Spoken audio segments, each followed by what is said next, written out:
Bonjour à toutes et à tous, bienvenue chez Ophi Invest AM pour notre point hebdomadaire de marché.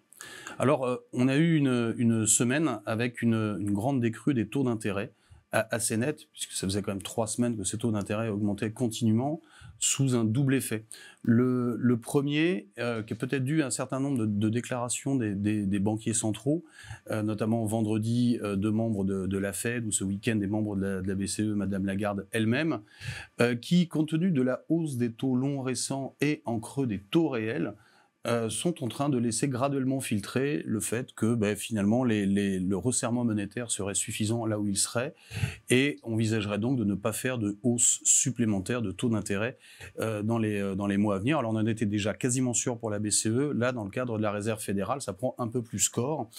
et ce malgré d'excellents chiffres d'emploi. On a eu les créations d'emplois vendredi aux États-Unis, trompant l'enquête ADP qui avait lieu la veille, qui témoigne encore d'une assez bonne résilience, mais avec certains marqueurs, notamment de modération salariale, qui commencent à être rassurants du point de vue de la Fed. En outre, la hausse récente des taux d'intérêt sur la période récente a fait augmenter très significativement les taux réels. Donc ce sont les taux défalqués de l'inflation, ce sont vraiment ceux qui impactent, je dirais, le financement de l'économie et qui atteignent 0,50 pour l'Allemagne, 1 pour la France, 2,5 aux États-Unis, qui sont des taux vraiment assez élevés et en mode restrictif. Et si même on regarde les courbes à 5 ans, dans 5 ans, on est sur des niveaux de 2 en Europe et de 3 aux États-Unis, ce qui est très clairement en territoire nettement restrictif et pourrait donc conduire la Fed à ne pas relever une dernière fois ses taux d'intérêt.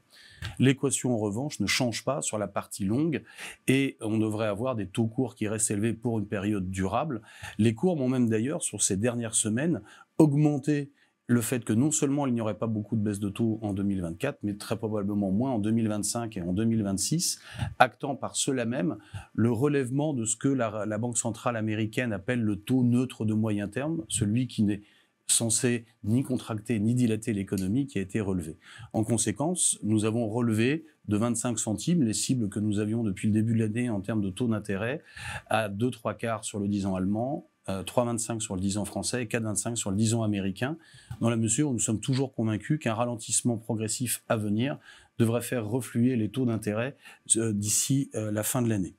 L'autre point, tristement, compte tenu du nombre de victimes civiles et les événements en Israël et en Palestine du week-end, qui ont provoqué une reflux des taux d'intérêt par aversion pour le risque et de façon un peu mécanique, un rebond sur les marchés actions par moindre crainte sur des hausses de taux d'intérêt. Ceci n'est sans doute pas forcément durable au-delà des développements du conflit qu'il faudra surveiller, bien évidemment d'un point de vue humain, mais également d'un point de vue géopolitique et géostratégique, dans la mesure où on sait que l'Iran est peu ou prou engagé dans la zone et que derrière se profile l'énergie. On a vu quelques tensions sur le prix du pétrole et sur le prix du gaz qui, après avoir arrêté de baisser, ont modestement réaugmenté et pourraient réalimenter la machine inflation. C'est donc un sujet à surveiller.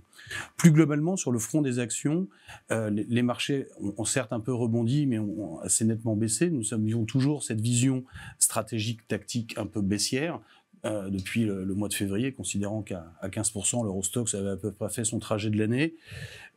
Certes, le marché a rebaissé depuis sur le mois d'août, sur le mois de septembre.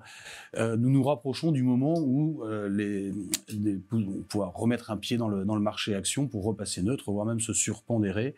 Nous pensons que les résultats du troisième trimestre, s'ils confirment ce que l'on attend, c'est-à-dire sans doute une revue à la baisse des bénéfices sur les prochains 12 mois, devraient faire des trous d'air sur le marché action et nous permettre de se repositionner graduellement dans cette descente. Sur le marché du crédit, pour conclure, bien, il reste toujours aussi olympien, donc peut-être un peu moins de rémunération de la catégorie triple B par rapport à la catégorie simple A, dans la catégorie investment grade, mais toujours un taux de rendement moyen à 15,50 qui, on le dit depuis longtemps, rémunère son risque. Et sur le haut rendement, après la très bonne tenue de ce marché, nous privilégions plutôt la catégorie du haut rendement, le double B, par rapport aux catégories plus agressives, simple B ou triple C, compte tenu du ralentissement. Je vous remercie pour votre attention et je vous dis à la semaine prochaine.